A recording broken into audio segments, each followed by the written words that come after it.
आप देख रहे हैं जनवक्ता न्यूज, आपको रखे अपडेट। नमस्कार, जनवक्ता न्यूज में आपका स्वागत है। मैं हूं पुष्पेंद्र श्रीवास्तव और आज हम बात करेंगे एक ऐसी सच्चाई की जो हमारे समाज का सबसे काला सच है, एक ऐसी हकीकत की जो नन्हे मुन्ने बच्चों के सपनों को कुचल रही है। हम बात कर रहे हैं बाल श्रम की, उन नन्हे हाथों की जो किताबों और खिलौनों को थामने की जगह औजार और बोझ उठा रहे हैं, उन मासूम आंखों की जो स्कूल की रंगीन दुनिया देखने की बजाय कारखानों की धूल और धुएं में खो रही है। ये सिर्फ एक सामाजिक समस्या नहीं है, बल्कि हमारे देश के भविष्य पर एक गहरा घाव है। आइए आज के एपिसोड में हम आपको ले चलें उस दुनिया में जहां बच्चे बचपन को तरस रहे हैं। भारत एक ऐसा देश जो दुनिया की चौथी सबसे बड़ी अर्थव्यवस्था बन चुका है, लेकिन इस चमकती प्रगति के पीछे एक कड़वा सच भी छिपा है। 2011 की जनगणना के अनुसार भारत में 5 से 14 साल की उम्र के लगभग 10 मिलियन बच्चे बाल श्रम में लगे हुए हैं। यूनिसेफ की एक रिपोर्ट बताती है कि विश्व स्तर पर 152 मिलियन बच्चे बाल श्रम का शिकार हैं और भारत इसमें एक बड़ा हिस्सा रखता है। उत्तर प्रदेश, बिहार, राजस्थान, मध्य प्रदेश और महाराष्ट्र जैसे राज्यों में बाल श्रम की स्थिति सबसे गंभीर है। कल्पना कीजिए, एक 8 साल का बच्चा जिसे स्कूल में अपनी पहली कविता याद करनी चाहिए, वो ईंट भट्ठों पे पसीना बहा रहा है। एक 10 साल की बच्ची जिसे गुड़िया से खेलना चाहिए, वो ढाबे पर बर्तन धो रही है। इन बच्चों का बचपन चाय की दुकानों, कारखानों और खतरनाक खदानों में दफन हो रहा है। ये बच्चे सुबह स्कूल बैग की जगह औजार उठाते हैं। उनकी छोटी छोटी हथेलियां जो रंग बिरंगी पेंसिल पकड़ने के लिए बनी थी, उनमें अब छाले और जख्म हैं। क्या यही है हमारा नया भारत? क्या यही है वो देश जो बच्चों को अपना भविष्य कहता है? फिर क्यों इन बच्चों का बचपन छीना जा रहा है? क्यों इनके सपने कारखानों की मशीनों में कुचले जा रहे हैं? बाल श्रम सिर्फ भारत की समस्या नहीं है, बल्कि वैश्विक चुनौती है।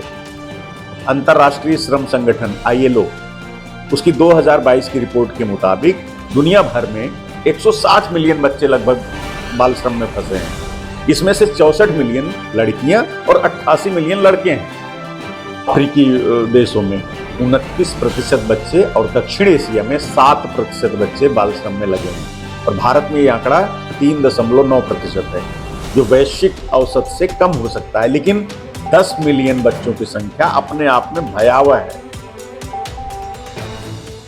वैश्विक स्तर पर कई देशों ने बाल श्रम के खिलाफ सख्त कानून बनाए हैं। उदाहरण के लिए यूनाइटेड किंगडम में 19वीं सदी में फैक्ट्री एक्ट्स लागू किए गए, जिसमें 9 साल से कम उम्र के बच्चों के काम पर प्रतिबंध था। अमेरिका में चाइल्ड लेबर डिटरेंट एक्ट, बाल श्रम से बने उत्पादों के आयात पर रोक लगाई गई। दूसरी ओर भारत में बाल एवं किशोर श्रम निषेध और विनियम अधिनियम 1986 14 साल से कम उम्र के बच्चों को किसी भी रोजगार में काम करने से रोकता है। 14 से 18 साल के किशोरों को खतरनाक कार्यों जैसे खनन या विस्फोटक उद्योगों में काम करने की मनाही है। लेकिन सवाल यह है कि क्या केवल कानून बनाना काफी है? जब भारत में 2017 में ILO के कन्वेंशन 138 और 182 को स्वीकार किया गया, जिसमें खतरनाक कार्यों में बच्चों को शामिल करने पर रोक लगाई गई, तब भी क्या हालात बदले?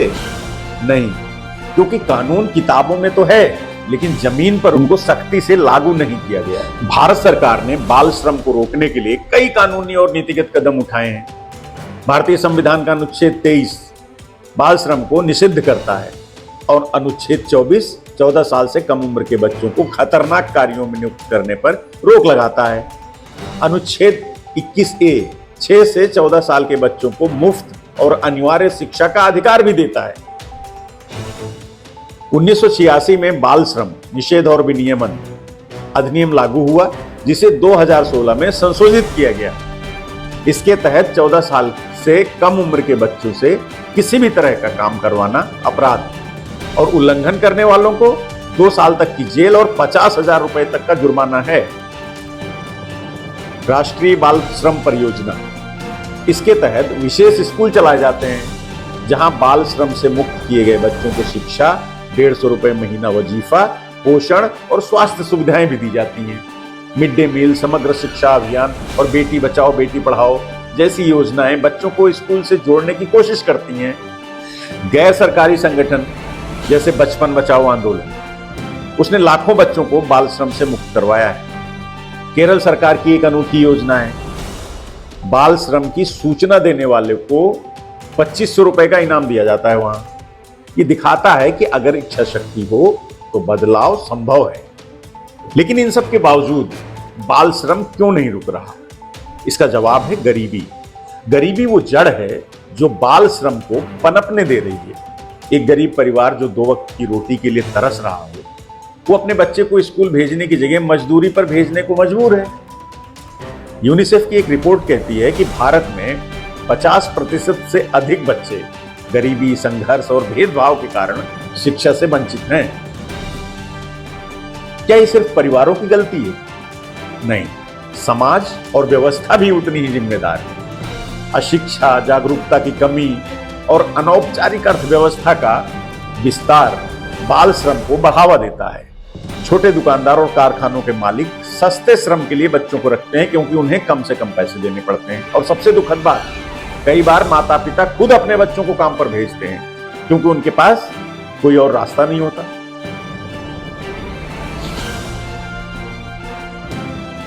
सोचिए एक मां का दिल कितना रोता होगा जब वो अपने बच्चे को स्कूल की जगह कारखाने भेजती होगी। एक पिता की आंखें कितनी शर्मिंदगी से झुकती होंगी जब वो अपने बेटे के हाथ में किताब की जगह हथौड़ा थमाता होगा।